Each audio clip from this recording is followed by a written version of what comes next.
یعنی اب بندہ کیا کہے کہ بڑا چیف بنا پھرتا ہے جو 70 سال کی ماؤں سے، بہنوں سے، ان سے ڈرتا ہے اور ان پہ یعنی سخت سردی میں پانی پھینکواتا ہے۔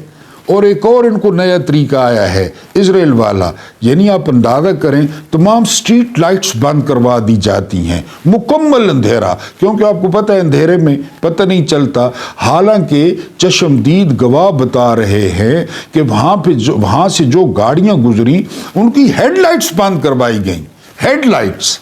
آپ اندازہ کریں ظلم کا، جبر کا، فسادیت کا۔ اب میرا سوال ہے ان طوائفوں سے، اس طوائف میڈیا سے جو شاہ زیب خانزادہ کے ساتھ بالکل جو ٹھیک ہوا، اس پہ جو کپڑے پھاڑ رہے تھے، منہ نوچ رہے تھے، بال نوچ رہے تھے کہ یہ دیکھیں جی ہراسمنٹ ہو گئی، ہراسمنٹ ہو گئی۔ حالانکہ پوچھا جانا چاہیے نا شاہ زیب خانزادہ کے ساتھ کہ تمہاری بیوی کی جو سائیکل ہے، جو ڈیٹس ہیں، تو ان کی تاریخ کیا ہے، کیا اس کو تکلیف ہوتی ہے، وہ کون سے کپڑے استعمال کرتی ہے، وہ آلویز استعمال کرتی ہے یا کوئی اچھا برانڈ آیا مارکیٹ میں تو وہ بھی بتایا جائے۔ اب یہ پوچھیں نا، یہ ٹرانسمیشنیں کریں کہ رات کو کیا ہوا۔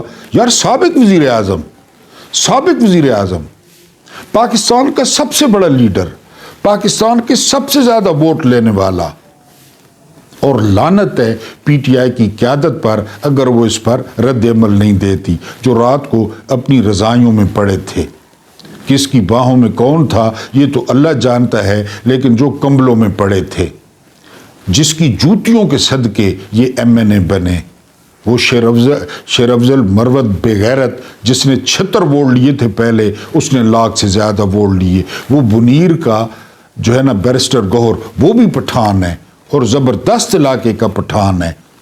محمود خان اچکزئی کیا کرتے ہیں، سلیمان اکرم راجہ کیا کرتے ہیں، خرم ذیشان جو نئے سینیٹر بنے ہیں، انہوں نے کہا ہے کہ آج مکمل طور پہ کے پی کے بند کر دیا جائے، بلوچستان کے راستے بند کیے جائیں، سندھ کے راستے بند کیے جائیں، اور بالکل بند کیے جائیں۔ اگر ان میں غیرت ہو، اگر ان کی اپنی مائیں، بہنیں اور بیٹیاں اس کے صدقے یہ تنخواہیں لے رہے ہیں، یہ مرات لے رہے ہیں، یہ ٹھنڈے حالوں میں بیٹھتے ہیں، گرم حالوں میں بیٹھتے ہیں، لوگ ان کو انوائٹ کرتے ہیں، یہ دعوتوں پہ جاتے ہیں، تو لعنت ہے پی ٹی آئی کی ساری قیادت پہ، لعنت ہے شیخ وقاص اکرم کی پونی پہ اور اس کے لمبے بالوں پہ، جو پشاور سے چوہے کی طرح نکلتا نہیں ہے اور وہاں پہ سیکٹری اطلاعات بھی ہے اور چھپا بیٹھا ہے۔ بہرحال جی، یہ اللہ کی فوج ہے یا یہ یزید کی فوج ہے، یہ آپ نے تبصرہ بھی کرنا ہے، آپ نے کومنٹس بھی کرنے ہیں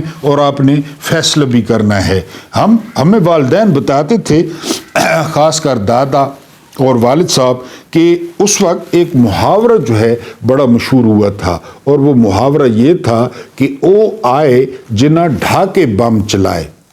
ڈھاکے تو یہ لکھ کر دے کر آئے تھے۔ اتنی فوج اگر ہوتی، ہتھیار نہ بھی ہوتے، بدر میں ہتھیار تھے، احد میں ہتھیار تھے۔ D G I S P R اس وقت کے بریگیڈیئر صدیق سالک لکھتے ہیں کہ تقریب ہو رہی ہے پلٹن گراؤنڈ میں اور سائن کرنے جانا ہے سرنڈر پہ۔ جنرل AA کے نیازی، کمانڈر ایسٹرن کمانڈ، اس نے تازی کلف لگی جو ہے نا وہ وردی پہنی، اس نے بال بنائے، اس نے ٹوپی کی، اس نے شوز چمکائے۔ خالی یہ نہیں کیا، پھر ایک اپنے ماتحت سے پوچھا کہ میں کیسا لگ رہا ہوں، میں نے ڈھاکہ ڈوبتے دیکھا، کتاب لکھ لیں، میں نے ڈھاکہ ڈوبتے دیکھا۔ بریگیڈیئر صدیق سالک، یہ ضیاء صاحب کے ساتھ کریش ہوئے تھے 17 اگست کو۔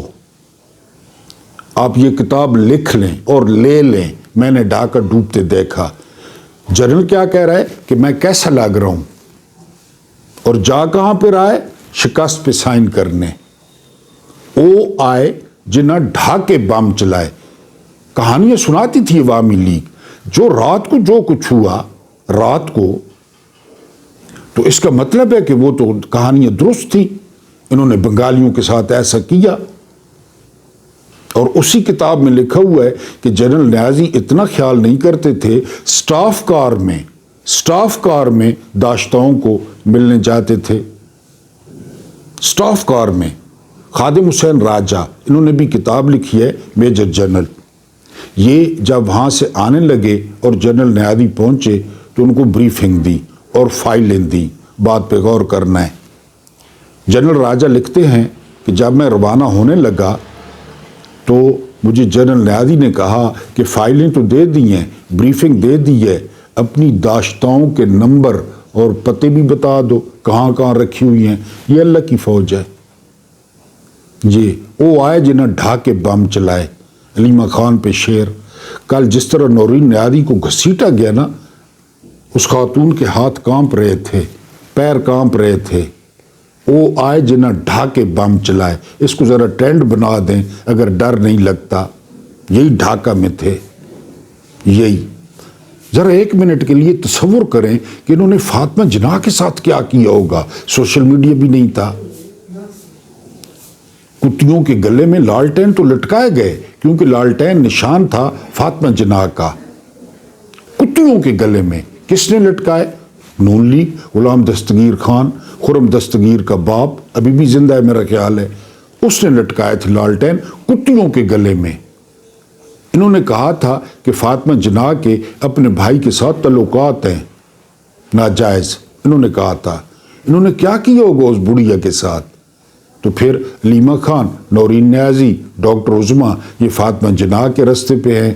وہ آئے جناح ڈھاکے بم چلائے۔ آپ لوگ ناراض ہوتے ہیں، ملکی حالات پہ دل کڑتا ہے، یہ تو ہماری بیٹھک ہے، گپ شپ ہے، کوئی وی لاگ تو ہے نہیں۔ آپ بہرحال ناراض ہوتے ہیں، ناراض نہ ہوا کریں۔ میں ناراضگی سے بہت ڈرتا ہوں، بہت گندا، گناہ گار اور غلیظ قسم کا انسان ہوں، ناراض نہ ہوا کریں۔ اللہ پاک آپ کو آسانیاں عطا فرمائے، آسانیاں بانٹنے کی توفیق عطا فرمائے۔ میرا رب کریم آپ کے اور میرے مرحومین کی مغفرت فرمائے، ان کے ساتھ عدل کا نہیں رحم کا اور احسان کا معاملہ فرمائے، معاف کر دیا کریں۔ مجھے برداشت کرنے کا بہت بہت شکریہ۔